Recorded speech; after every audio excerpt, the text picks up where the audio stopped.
500 seconds later, his heart was still beating. Mr. Pedanski screamed. The lizard which had been in the cereal box was springing toward him. Mr. Sir shot at midair.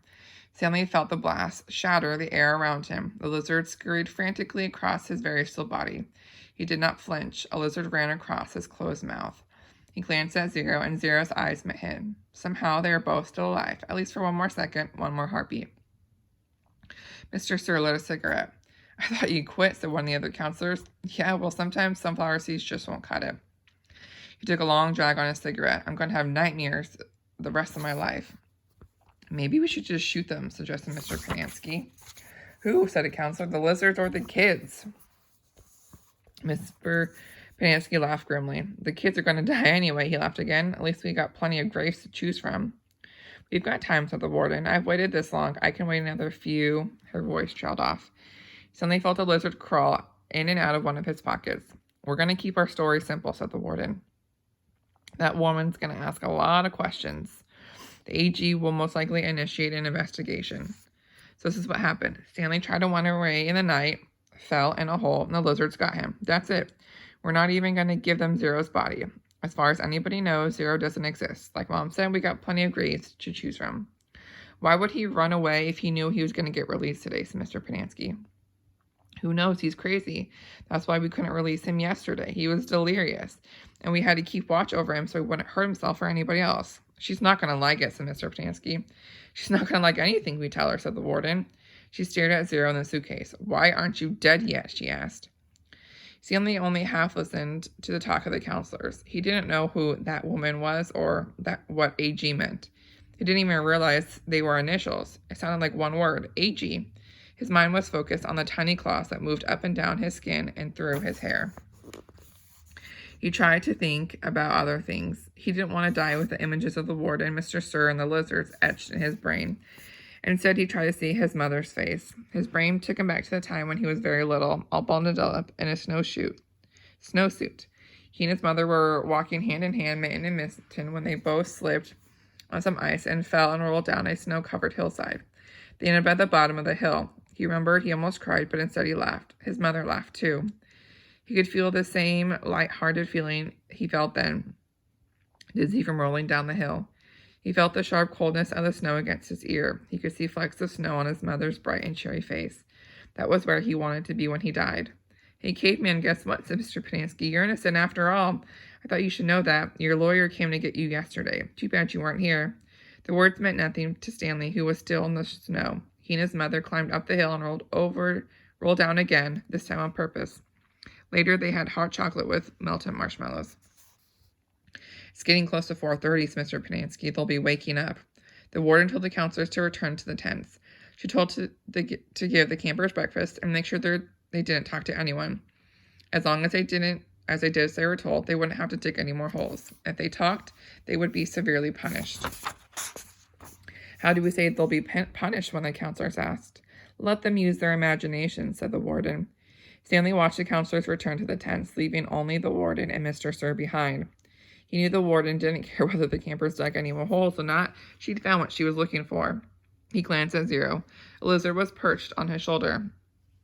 Zero remained perfectly still except for his right hand, which slowly formed into a fist. Then he raised his thumb and giving Stanley the thumbs up sign. Stanley thought back to what Mr. Sir had said to him earlier and the bits of conversation he had overheard. He tried to make sense of it. Mr. Sir said something about a lawyer, but Stanley knew his parents couldn't afford a lawyer. His legs were sore from remaining rigid for so long. Stanley still was more strenuous than walking. He slowly allowed himself to lean against the side of the hole. The lizards didn't seem to mind.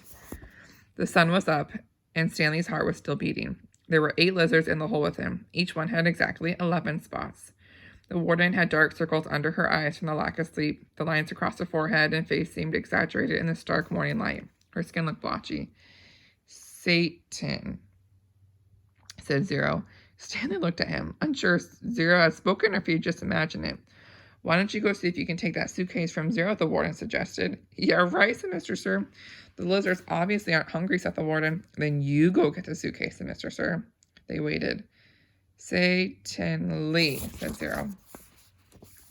Sometime later, Stanley saw a tarantula crawl across the dirt, not far from his hole. He had never seen a tarantula before, but there was no doubt what it was. He was momentarily fascinated by it. Its big hairy body moved slowly and steadily. "Look, a tarantula," said Mr. Sir, also fascinated. "I've never seen one," said the warden, except in... Suddenly, Stanley felt a sharp sting on the side of his neck. The lizard hadn't bitten him, however, it was merely pushing off. It leapt off Stanley's neck and pounced on the tarantula. The last Stanley saw was one of its hairy legs sticking out of the lizard's mouth. "Not hungry, huh?" said Mr. Sir. Stanley tried to return to the snow, but it was harder to get there when the sun was up. As the sun rose, the lizards moved lower into the hole, keeping mainly in the shade. They were no longer on his head and shoulders, but moved down to his stomach, legs, and feet. He couldn't see any lizards on Zero, but believed they were between Zero's knees, shaded by the sun and the suitcase. "How are you doing?" Stanley asked quietly. He didn't whisper, but his voice was dry and raspy. "My legs are numb," said Zero. "I'm going to try to climb out of the hole," Stanley said. He tried to pull himself up using just his arms. He felt a claw dig into his ankle. He gently eased himself back down. "Is your last name your first name backward?" Zero asked. Stanley stared at him in amazement. How had he known that? Had he been working on it all night? He heard the sound of approaching cars. Mr. Sir and the warden heard it as well. "I think it's them?" asked the warden. "It ain't Girl Scout selling cookies," said Mr. Sir. He heard the cars come to a stop and the doors open and shut. A little while later, he saw Mr. Padansky and two strangers coming across the lake. One was a tall man in a business suit and cowboy hat. The other was a short woman holding a briefcase. The woman had to take 3 steps for every 2 taken by the man. "Stanley Yelnats," she called, moving out and ahead of the others. "I suggest you don't come any closer," said Mr. Sir. "You can't stop me," she snapped, then took a second glance at him wearing pajama pants and nothing else. "We'll get you out of there, Stanley," she said. "Don't you worry." She appeared to be Hispanic, with straight black hair and dark eyes. She spoke with a little bit of a Mexican accent, trilling her R's. "What in tarnation!" the tall man exclaimed as he came up behind her. She turned on him. "I'm telling you right now, if any harm comes to him, we will be filing charges not only against Miss Walker and Camp Green Lake, but the entire state of Texas as well. Child abuse, false imprisonment, torture." The man was more than a head taller than she and was able to look directly over her as he spoke to the warden. "How long have they been in there?" "All night, as you can see from the way we're dressed. They snuck into my cabin while I was asleep and stole my suitcase. I chased after them, and they ran here and fell into the lizard's nest. I don't know what they were thinking." "That's not true," said Stanley. "Stanley, as your attorney, I advise you not to say anything," said the woman, "until you and I have spoken in private." Stanley wondered why the warden lied about the suitcase. He wondered who it legally belonged to. That was one thing he wanted to ask his lawyer, if she really was his lawyer. "It's a miracle they're still alive," said the tall man. "Yes, it is," the warden agreed, with a trace of disappointment in her voice. "And they better come out alive," Stanley's lawyer warned. "This wouldn't have happened if you'd released him to me yesterday." "It wouldn't have happened if he wasn't a thief," said the warden. "I told him he would be set free today, and I guess he decided to try to take some of my valuables with him. He's been delirious for the last week." "Why didn't you release him when she came to you yesterday?" the tall man said. "She didn't have proper authorization," said the warden. "I had a court order." "It was not authenticated," the warden said. "Authenticated? It was signed by the judge who sentenced him." "I needed authentication from the Attorney General," said the warden. "How do I know it's legitimate? The boys in my custody have proven themselves dangerous to society. And am I supposed to just turn them loose anytime someone hands me a piece of paper?" "Yes," said the woman, "if it's a court order." "Stanley has been hospitalized for the past few days," the warden explained. "He's been suffering from hallucinations and delirium, ranting and raving. He was in no condition to leave. The fact that he was trying to steal from me on the day before his release proves." Stanley climbed out of his hole, using mostly his arms as to not to disturb the lizards too much. And he pulled himself upward. The lizards moved downward, keeping out of the sun's direct rays. He swung his legs over, and the last of the lizards hopped off. "Thank goodness!" exclaimed the warden. She moved toward him, then stopped. A lizard crawled out of his pocket and down his leg. Stanley was overcome by a rush of dizziness and almost fell over. He steadied himself. Then he reached down, took hold of Zero's arm, and helped him slowly to his feet. Zero still held the suitcase. The lizards, which were hiding under it, scurried quickly into the hole. Stanley and Zero staggered away.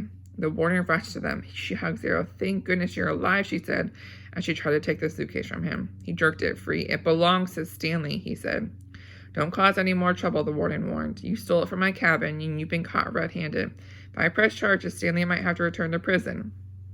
"Now, I'm willing, in view of the circumstances, to. It's got his name on it," said Zero. Stanley's lawyer pushed past the tall man to have a look. "See," she showed her, "Stanley Yelnats." Stanley looked too. There, in big black letters, was Stanley Yelnats. The tall man looked over the heads of the others at the name on the suitcase. "You say he stole it from your cabin?" The warden stared at it in disbelief. "That's It's impossible." She couldn't even say it. See you guys later.